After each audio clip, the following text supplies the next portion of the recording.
We're here today to take a look at our generator and do what we like to call pre-getting underway inspection of that generator.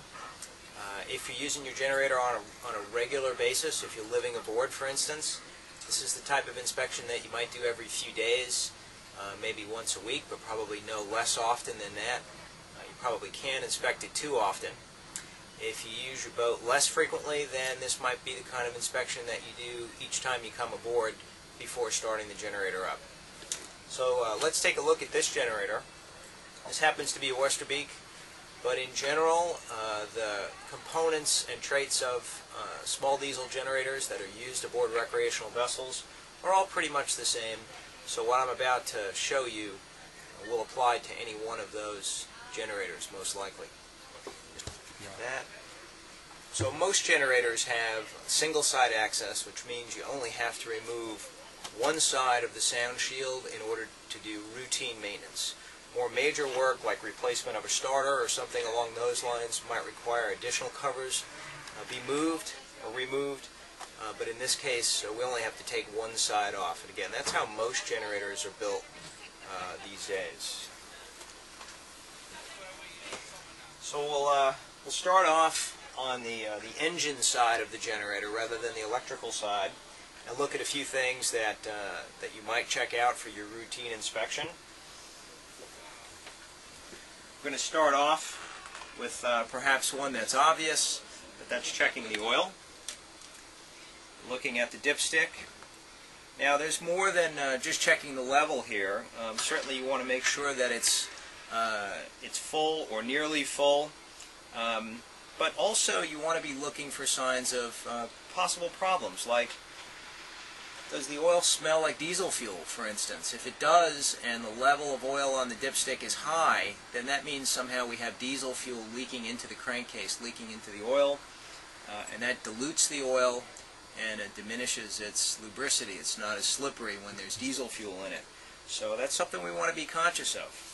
If the level of oil is too high in general and it's been overfilled, for instance, well, that's also not so good, because as the crankshaft turns inside the engine and strikes that oil, if the level's too high, it can actually damage the crankshaft or the bearings. It's as if it's hitting a solid mass.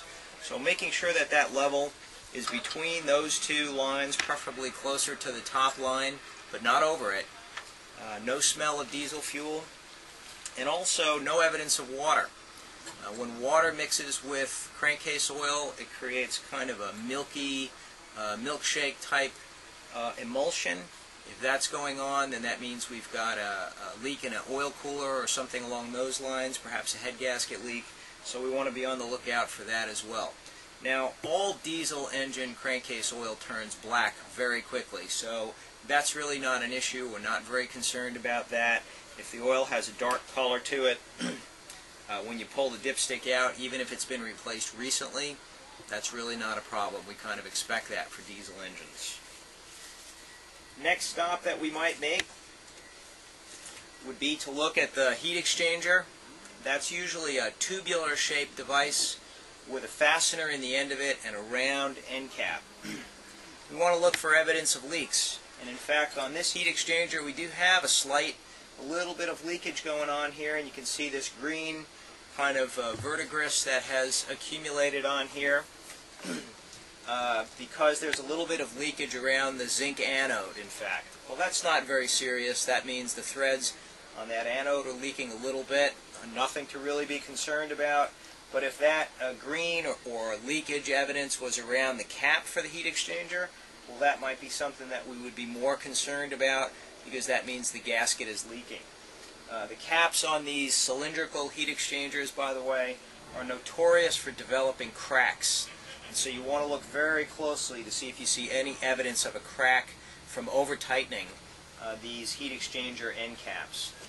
Of course, we want to check the zinc depending on how often you use your generator. If you used it on a daily basis, you'd probably be checking that zinc anode once a month, which means you're pulling it out, making sure that that zinc pencil is still intact. Anything less than about 60% intact means it's time to be replaced. Looking a little bit further aft, we see we have the raw water pump, which is this device right here that has the screws holding this flat cap or plate in place. We're also going to look for leakage on that as well. And you're not going to take that cap off, of course. That's only something you'd be doing when you're replacing the water pump impeller or inspecting it. But for our routine inspection, or once a week or once every few days inspection for regular use, we're just looking at that water pump to see if there's any leakage, any water, any evidence of water underneath it. If there's any water in the pan of the generator, then that means we have a leak someplace. We don't want to have that happening. That water is going to lead to corrosion and other problems inside the generator. So look closely to see for any evidence, any green, any corrosion, or any wetness underneath that water pump impeller. The next stop along the way would be our secondary fuel filter on our generator. Now on many generators, on smaller generators in particular, this filter is not going to be a spin-on like an oil filter. It's going to be more of a cartridge type filter, so it'll often be marked as such. It'll indicate that it's a secondary fuel filter. It's part of the generator's fuel system. We're not going to open that up. We're only going to do that when we do fuel system service or fuel filter replacement. We're really looking for any evidence of leaks. So if you see any fuel whatsoever around any of the fittings for that filter or on the filter housing itself, that's something that we want to get to the bottom of very quickly because it could lead to other problems with running or accumulation of fuel in the generator pan, which we don't want as well. We're also going to be looking while we're in here at some of the electrical components. Back here is a solenoid for glow plugs. We want to see if there are any loose connections, any of the studs or fasteners that hold these ring connections on. We want to make sure that it's all tight, that there's no evidence of arcing or burning or otherwise poor connections or corrosion. Glow plugs are very important. For a generator not starting is a failure of the glow plug solenoid, and that's often caused by loose connections which create arcing and other problems at the connections themselves.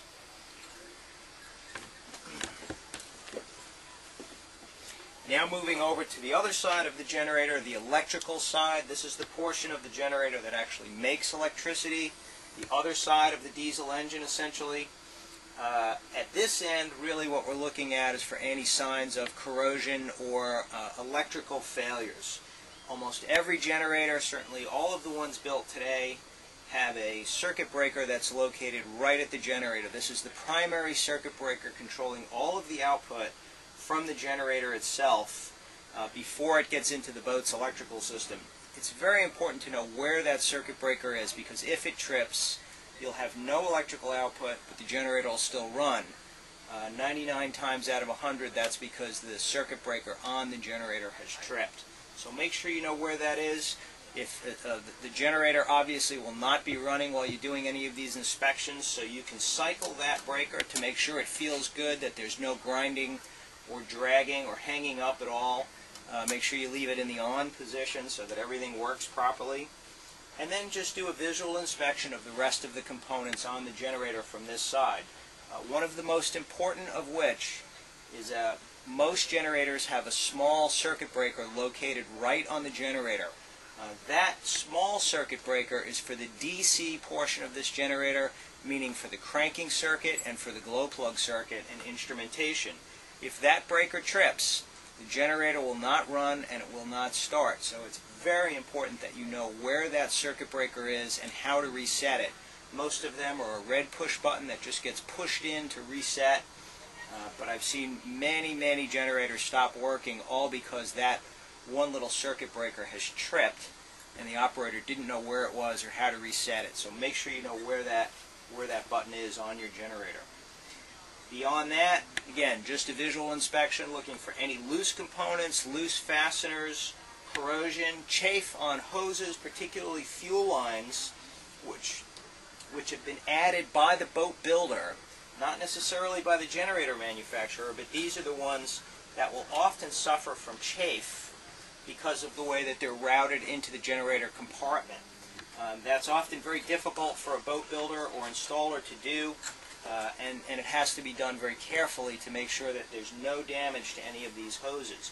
If you see any evidence of that, any areas of the hose that are cut or gouged because they're rubbing up against parts of the generator, that needs to be attended to and corrected, and perhaps chafe protection added to the generator to prevent any further damage from occurring. That's it.